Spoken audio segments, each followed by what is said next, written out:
Item ಯಾವುದೇ ಇರಲಿ try ಮಾಡಿ ಆಚಿ ಚಿಕನ್ ಮಸಾಲಾ. ನಾಪತ್ತೆಯಾಗಿದ್ದ ಶ್ರೀನಂದ ಶವವಾಗಿ ಪತ್ತೆಯಾಗುತ್ತಾರೆ. ಕೇರಳ ಮೂಲದ ಶ್ರೀನಂದ ಮಾಣಿಕ್ಯದಾರದ ಕಂದಕದ ಬಳಿ ಇವರ ಮೃತದೇಹ ಪತ್ತೆಯಾಗಿದೆ. ಸ್ಥಳದಲ್ಲಿ ಕುಟುಂಬಸ್ಥರ ಆಕ್ರಂದನ ಮುಗಿಲು ಮುಟ್ಟಿದೆ. 2000 ಅಡಿ ಆಳದ ಪ್ರಪಾತದಲ್ಲಿ ಆಕೆಯ ಮೃತದೇಹ ಪತ್ತೆಯಾಗಿದೆ. ಚಿಕ್ಕಮಗಳೂರಿನಲ್ಲಿ ಶ್ರೀನಂದ ನಾಪತ್ತೆಯಾಗಿದ್ದು, ಮಂಗಳವಾರ ಸಂಜೆಯಿಂದ ಶ್ರೀನಂದ ನಾಪತ್ತೆಯಾಗುತ್ತಾರೆ. ಕಡಿದಾದ ಪ್ರದೇಶದಲ್ಲಿ ಬಾಲಕಿಯ ಮೃತದೇಹ ಈಗ ಪತ್ತೆಯಾಗಿದೆ. 3 ದಿನಗಳಿಂದಲೂ ಕೂಡ ಹಗಲಿರುಳು ಶೋಧ ಕಾರ್ಯವನ್ನ ಮಾಡಿದ್ರು. ಶ್ರೀನಂದ ಸಿಗ್ತಾಳೆ ಅನ್ನುವಂತ ಹುಡುಕಾಟದಲ್ಲಿ ಸಾಕಷ್ಟು ಜನ ಸಿಬ್ಬಂದಿ ಇದ್ರು. ಆದರೆ ಥರ್ಮಲ್ ಡ್ರೋನ್ನ ಮೂಲಕ ಆಕೆಯ ಲೊಕೇಶನ್ ಪತ್ತೆಯಾಗುತ್ತೆ. ಕಳೆದ 3 ದಿನಗಳಿಂದ ನಾಪತ್ತೆಯಾಗಿದ್ದಂತಹ ಬಾಲಕಿಯ ಮೃತದೇಹ ಕೊನೆಗೂ ಪತ್ತೆಯಾಗಿದ್ದು, ಶವ ಸಿಕ್ಕ ಸ್ಥಳಕ್ಕೆ ಧಾವಿಸಿದ ಪೋಷಕರು ಹಾಗೆ ಕುಟುಂಬಸ್ಥರ ಆಕ್ರಂದನ ಈಗ ಮುಗಿಲು ಮುಟ್ಟಿದೆ.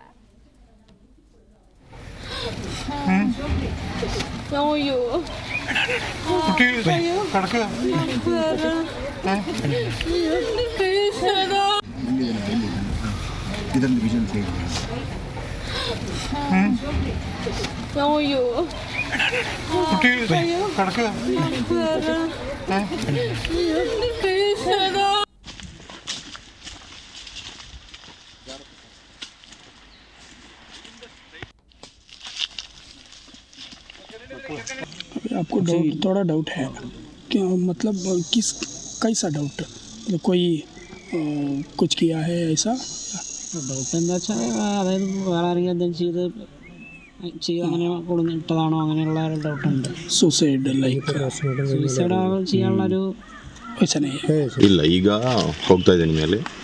ಸೊ ನೋಡೋಣ, ಫಸ್ಟ್ ನಮ್ಮ ಟೀಮ್ ಇದೆ. ಫಸ್ಟ್ ಮಾಜರ್ ಮಾಡಿ ಬಾಡಿ ರಿಟ್ರೀವ್ ಮಾಡಬೇಕು, ಮತ್ತು ಆಮೇಲೆ ಪೋಸ್ಟ್ ಮಾಡಬೇಕು. ಸರ್, ನೀವು ಮೊನ್ನೆಯಿಂದನೂ ಕೂಡ ಇನ್ವೆಸ್ಟಿಗೇಷನ್ ಮಾಡ್ತಾ ಇದ್ದೀರಿ ಸರ್. ನಿಮ್ಮ ಸಿಬ್ಬಂದಿಗಳು ಹಗಲು ರಾತ್ರಿ ಶೋಧ ಕಾರ್ಯವನ್ನು ಕೂಡ ಮಾಡಿದ್ರು. ಒಂದು SLC ಎಕ್ಸಾಮ್ ಬರೆದಂತೆ ಅದು ಈ ಪಾಯಿಂಟಲ್ಲಿ ಹೇಳೋಕ್ಕಾಗಲ್ಲ. This is we have to ascertain ಏನಿತ್ತು ಕಾಸ್ ಅಥವಾ ಏನು ಬೇರೆ ಆಕ್ಸಿಡೆಂಟ್ ಆಯಿತು. ಸರ್, ಇದನ್ನು ಇಲ್ಲ ಹೇಳೋಕ್ಕಾಗಲ್ಲ. ಕಾಲ್ ಜಾರ್ ಬಿದ್ದಿದೆ ಅಂತ ಮೋಸ್ಟ್ಲಿ ಪಾಸಿಬಿಲಿಟಿ ಯಾವುದಿರ್ಬೋದು ಸರ್? ಸೂಸೈಡಾ ಅಥವಾ ಕಾಲ್ ಜಾರ್ ಬಿದ್ದಿದೆ? First we have to ascertain, we have to retrieve the body. Post mortem ಮಾಡಿದ್ಮೇಲೆ ಮತ್ತೆ ಇದು ಇನ್ವೆಸ್ಟಿಗೇಷನ್. ಇದರಲ್ಲಿ ವಿಷನ್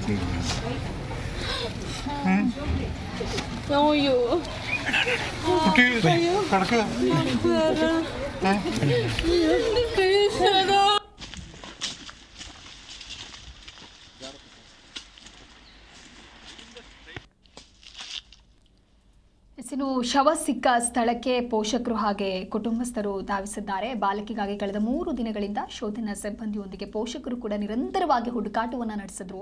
ಈ ಪ್ರಕರಣವನ್ನು ಅತ್ಯಂತ ಗಂಭೀರವಾಗಿ ಪರಿಗಣಿಸಿದಂತ ಪಶ್ಚಿಮ ವಲಯದ IGP ಅಮಿತ್ ಸಿಂಗ್ ಅವರು ಸ್ಥಳಕ್ಕೆ ಭೇಟಿ ಕೊಟ್ಟು ಪೋಷಕರಿಂದ ಮಾಹಿತಿಯನ್ನು ಕಲೆ ಹಾಕುವಂತ ಕೆಲಸವನ್ನ ಮಾಡಿದ್ರು. ಇದೀಗ ಮೃತದೇಹ ಪತ್ತೆಯಾದ ಸ್ಥಳಕ್ಕೆ ಚಿಕ್ಕಮಗಳೂರು SP ಜಿತೇಂದ್ರ ಕುಮಾರ್ ದಯಾಮ ಹಾಗೆ ಸೋಕು ತಂಡ ಭೇಟಿ ಕೊಟ್ಟು ಪರಿಶೀಲನೆಯನ್ನ ನಡೆಸಿದ್ದಾರೆ. 3ನೇ ದಿನದ ಕಾರ್ಯಾಚರಣೆ ವೇಳೆಯಲ್ಲಿ ಬಾಲಕಿಯ ಶವ ಪತ್ತೆಯಾಗಿದ್ದು, ಸಾವಿನ ಬಗ್ಗೆ ಇನ್ನೂ ಕೂಡ ನಿಖರವಾದಂಥ ಕಾರಣ ಏನು ಅನ್ನೋದು ತಿಳಿದು ಬಂದಿಲ್ಲ. ಬಾಲಕಿ ಏನಾದರೂ ಆಕಸ್ಮಿಕವಾಗಿ ಕಾಲು ಜಾರಿ ಬಿದ್ಲು ಅಥವಾ ಇದು ಆತ್ಮಹತ್ಯೆಯು ಎನ್ನುವಂಥ ಆಯಾಮಗಳಲ್ಲಿ ಪೊಲೀಸರು ಇದೀಗ ತನಿಖೆಯನ್ನು ನಡೆಸ್ತಾ ಇದ್ದಾರೆ. ಸ್ಥಳದಲ್ಲಿ ತಾಂತ್ರಿಕ ಸಾಕ್ಷ್ಯಗಳನ್ನು ಕಲೆ ಹಾಕಲಾಗ್ತಾ ಇದ್ದು, ತನಿಖೆಯ ನಂತರವಷ್ಟೇ ಪೂರ್ಣ ಸತ್ಯಾಂಶ ವಾಸ್ತವ ಏನು ಅನ್ನೋದು ಹೊರಬರಬೇಕಿದೆ. ನೀವೇನು 2ನೇ ಫೋಟೋದಲ್ಲಿ ಗಮನಿಸ್ತಾ ಇದ್ದೀರಾ, ಆಕೆಯೇ ಶ್ರೀನಂದ ಅಂಥೇಳಿ ತನ್ನ ಕುಟುಂಬಸ್ಥರ ಜೊತೆಗೆ ಪ್ರವಾಸಕ್ಕೆ ಅಂಥೇಳಿ ಚಿಕ್ಕಮಗಳೂರಿಗೆ ತೆರಳುತ್ತಾರೆ.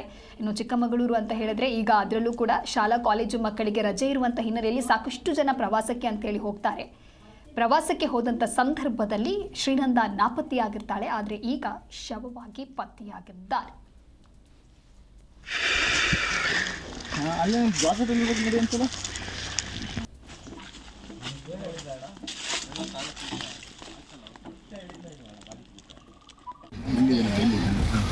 ಇದರಲ್ಲಿ ವಿಷನ್